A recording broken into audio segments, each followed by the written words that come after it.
Hello everyone, स्वागत करुच्चे YouTube channel Odisha study आवरी।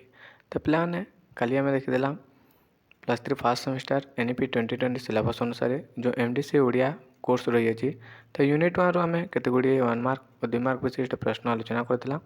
तो आज आम यूनिट 2 रु अभिज्ञान शकुंतलम और प्रणय वल्लरी रु केतोटी प्रश्न आम आलोचना करबा, जहाँ तुम एग्जाम पे बहुत लाभदायक हेबो। तो देखो, जो मैंने चैनल को प्रथम थर चैनल को सब्सक्राइब करदेव, बेल आइकन प्रेस कर ऑल नोटिफिकेशन ऑन करदेव, जहाँद्वारा परवर्ती वीडियो आप सर्वप्रथमे पाइपर। तो चलते आरंभ करवा। प्रथम प्रश्न रही अभिज्ञान शकुंतलम रचयिता किए। तो अभिज्ञान शकुंतलम रचयिता होती कालिदास। या 4th और 5th शताब्दी रचित होता। बुझला। नेक्स्ट, प्रणय वल्लरी रचयिता किए। प्रणय वल्लरी रचयिता होती गंगाधर मेहेर। नेक्स्ट रही गंगाधर मेहेर केते मसीह जन्मग्रहण करते। गंगाधर मेहेर केते मसीह जन्मग्रहण करते। तो 9 अगस्त 1862 मसीहा आधुनिक सम्बलपुर जिलार बरपाली ग्राम में गंगाधर मेहेर जन्मग्रहण करते। बुझला। नेक्स्ट, कालिदास को 2टी रचनार नाम लिख। तो कालिदास को 2टी रचनार नाम हो मेघदूत रघुवंश और कुमार संभव। मेघदूत रघुवंश और कुमार संभव। बुझला। नेक्स्ट, गंगाधर मेहेर को 2टी रचनार नाम लिख। तो गंगाधर मेहेर को 2टी रचना होची कीचकवध, इंदुमती, उत्कल लक्ष्मी और तपस्विनी। तो कीचकवध, इंदुमती, उत्कल लक्ष्मी, तपस्विनी एटा होची गंगाधर मेहेर को रचना। क्लियर। नेक्स्ट, अभिज्ञान शकुंतलम नाटकटी केते अंक विशिष्ट ना 7टी अंक और 197टी श्लोक और 927टी संलाप रही। तो अभिज्ञान शकुंतलम नाटक 7टी अंक, 197टी श्लोक और 927टी संलाप रही। बुझला। नेक्स्ट, प्रणय वल्लरी काव्य केते सर्ग विशिष्ट। तो प्रणय वल्लरी काव्य 7टी सर्ग, जोटा कि प्रणयांकुर, प्रणय वल्लभ पल्लव, प्रणय प्रसून्न, प्रणय सौरभ, पुष्पकीट, प्रणय फल और प्रणय छाया। 7टी सर्ग मोस्ट इम्पोर्टेंट मन रख। प्रणयांकुर, प्रणय पल्लव, प्रणय प्रसून्न, प्रणय सौरभ, पुष्पकीट, प्रणय फल और प्रणय छाया। क्लियर। नेक्स्ट, काव्यर प्रारंभ में गंगाधर कहार पदवंदना करछन्ति। तो काव्यर प्रारंभ में गंगाधर मेहेर महामुनि वेदव्यास और कविगुरु कालिदास को पदवंदना करछन्ति। महामुनि वेदव्यास और कविगुरु कालिदास को वंदना करछन्ति। क्लियर। नेक्स्ट, हस्तिना नरेश किए। तो हस्तिना नरेश होचन्ति दुष्मंत, राजा दुष्मंत। हस्तिना नरेश होचन्ति राजा दुष्मंत। नेक्स्ट, राजा दुष्मंत कहा उपरे शर निक्षेप कर बध करने को उद्यम करथिले।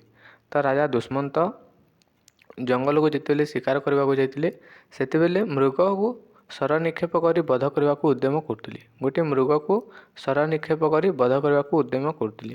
बुझला।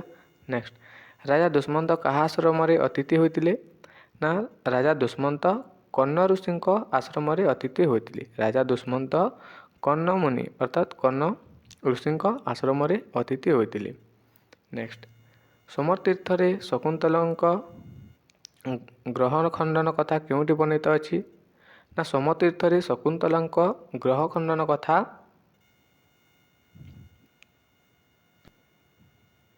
अभिज्ञान शकुंतलम नाटक वर्णित होइछि। तो सोमतीर्थ रे शकुंतलंक ग्रह खंडन कथा अभिज्ञान शकुंतलम नाटक वर्णित होइछि। मन रख।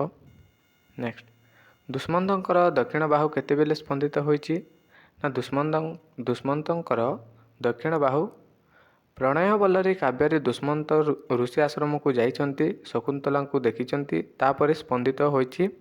किंतु अभिज्ञान शकुंतलम नाटक दुष्मंत शकुंतला को देखिबा पूर्व स्पंदित होइछि। देख, प्रणय वल्लरी काव्य दुष्मंत ऋषि आश्रम को जाइछन्ति, शकुंतला को देखिछन्ति, तापरे तांकर बाहु स्पंदित होइछि। किंतु अभिज्ञान शकुंतलम नाटक दुष्मंत शकुंतला को देखिबा पूर्व स्पंदित होइछि। बुझला। नेक्स्ट, शकुंतला सखीद्वय नाम लेख। तो ଶକୁନ୍ତଳାଙ୍କ ସଖୀ ଦ୍ୱୟର ନାମ ହେଉଛି ଅନସୂୟା ଓ ପ୍ରିୟମ୍ବଦା। ଅନସୂୟା ଓ ପ୍ରିୟମ୍ବଦା। ନେକ୍ସଟ ରହିଛି ଶକୁନ୍ତଳା ଓ ରାଜଅନ୍ତଃପୁର ନାରୀଙ୍କୁ କ'ଣ ବୋଲି ଉଭୟ କାବ୍ୟ ଓ ନାଟକରେ ବର୍ଣ୍ଣନା କରାଯାଇଛି? ତ କାବ୍ୟରେ ଶକୁନ୍ତଳା ଗୋଲାପ, ଅନ୍ତଃପୁର ଓ ବାସଙ୍ଗ ଉଲ୍ଲେଖ କରାଯାଇଛି ଓ ନାଟକରେ ଶକୁନ୍ତଳା ଓ ବନଲତିକା ଓ ଅନ୍ତଃପୁରକୁ ଉଦ୍ୟାନଲତା। ବୁଝିଲା। ନେକ୍ସଟ ମୁନି କାବ୍ୟ ଶକୁନ୍ତଳାକୁ ଉଭୟ କାବ୍ୟ ଓ ନାଟକରେ କାହା ସହିତ ତୁଳନା କରାଯାଇଛି? ତ ନାଟକରେ ଶୈବାଳ ଆଚ୍ଛାଦିତ ପଦ୍ମ, ପୁଷ୍ପ ଓ କଲଙ୍କ ଚିହ୍ନ ଶରୀରରେ ଧାରଣ କରିଥିବା ଚନ୍ଦ୍ର ସହିତ କାବ୍ୟରେ ଶିବ, ଜଟ, ଚନ୍ଦ୍ରିକା ବର୍ଣ୍ଣନା କରାଯାଇଛି। ବୁଝିଲା। ନେକ୍ସଟ ନିଆଲି ଲତା ସହିତ ଆମ୍ରବୃକ୍ଷର ବିବାହ ପ୍ରସଙ୍ଗ କେଉଁଠି ବର୍ଣ୍ଣିତ? ତ ନିଆଲି ଲତା ସହିତ ଆମ୍ରବୃକ୍ଷର ବିବାହ ପ୍ରସଙ୍ଗ ପ୍ରଣୟବଲ୍ଲରୀ କାବ୍ୟରେ ବର୍ଣ୍ଣିତ ହୋଇଅଛି। ତ ଏଇଟା ପ୍ରଣୟବଲ୍ଲରୀ କାବ୍ୟରେ ବର୍ଣ୍ଣିତ ହୋଇଅଛି। ତ ନେକ୍ସଟ ରହିଛି କେଶରୀ ବୃକ୍ଷ ପ୍ରସଙ୍ଗ କେଉଁଠି ବର୍ଣ୍ଣିତ? ତ କେଶରୀ ବୃକ୍ଷ ପ୍ରସଙ୍ଗ ଅଭିଜ୍ଞାନ ଶକୁନ୍ତଳାରେ ବର୍ଣ୍ଣିତ ହୋଇଅଛି। ନେକ୍ସଟ ଶକୁନ୍ତଳା କ୍ଷତ୍ରିୟ କନ୍ୟା ବୋଲି ଦୁଷ୍ମନ୍ତ କେମିତି ଜାଣିଛନ୍ତି? ତ ଦେଖ କାଳିଦାସଙ୍କ ଦୁଷ୍ମନ୍ତ ସ୍ଥିର କରିଛନ୍ତି ଯେ ଶକୁନ୍ତଳା କ୍ଷତ୍ରିୟ କନ୍ୟା ହୋଇଥିବେ, କିନ୍ତୁ ଗଙ୍ଗାଧରଙ୍କ ଦୁଷ୍ମନ୍ତ ସଖୀ ପ୍ରିୟମ୍ବଦାଙ୍କ ମୁଖରୁ ପ୍ରକାଶିତ ବାଣୀ ରାଜବୀର ପ୍ରେମ ଲୋଲୁପ ଚଲଚିରୁ ଜାଣିଛନ୍ତି। ବୁଝିଲା। ନେକ୍ସଟ ରହିଛି ଦେଖ ଶକୁନ୍ତଳା କାହା ମିଲନରୁ ଜାତ ହୋଇଥିଲେ? ନା ବିଶ୍ୱାମିତ୍ର ମେନକା। ବୁଝିଲା। ବିଶ୍ୱାମିତ୍ର ମେନକା ଜାତ ହୋଇଥିଲେ।